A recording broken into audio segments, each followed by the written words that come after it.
नमस्कार. आज आपण एका श्रोत्याने दिलेल्या माहितीच्या आधारे एका खास ठिकाणाबद्दल बोलणार आहोत.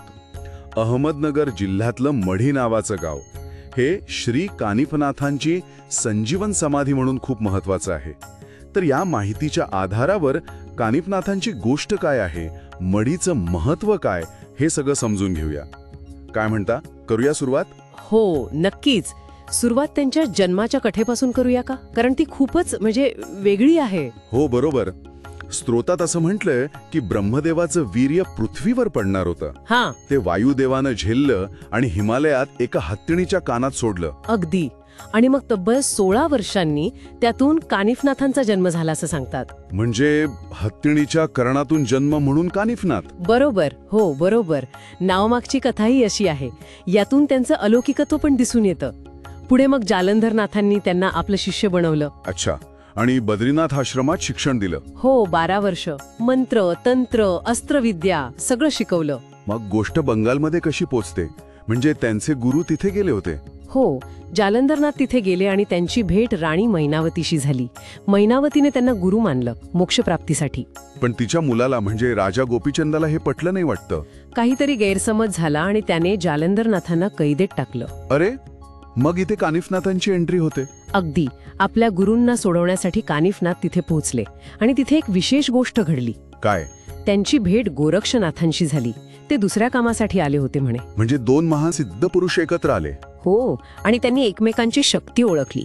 हा नाथ परंपरेतला एक महत्वाचा क्षण मानला जातो.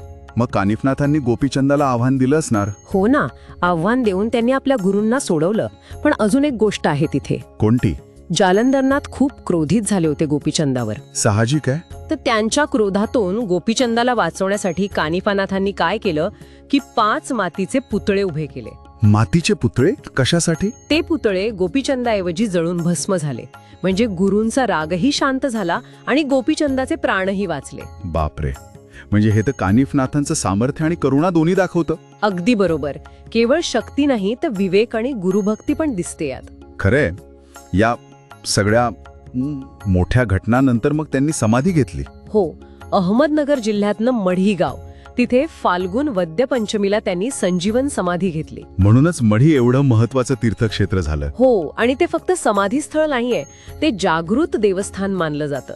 कारण कानिफनाथ हे नवनाथांपैकी एक आहेत.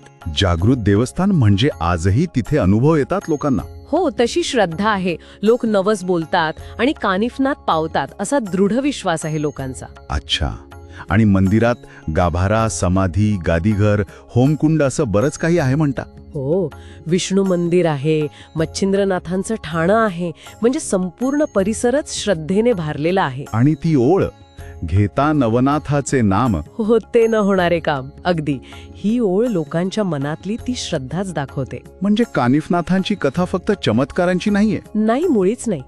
ती गुरु शिष्य परंपरेबद्दल बोलते, श्रद्धेच्या शक्तीबद्दल बोलते. खरंय. इतिहास, श्रद्धा आणि लोककथा कशा एकत्र गुंफलेल्या आहेत हे दिसतं या माहितीतून. नक्कीच. आणि या कथा आजही जिवंत आहेत, लोकांच्या जगण्याचा भाग आहेत. बरोबर. आणि यावर विचार करण्यासारखी गोष्ट म्हणजे आजच्या काळात सुद्धा अशा कथा, ही तीर्थक्षेत्र लोकांच्या आयुष्यावर, त्यांच्या विचारांवर कसा आणि किती परिणाम करत असतील, नाही का? हा विचार करण्यासारखा मुद्दा आहे खरंच.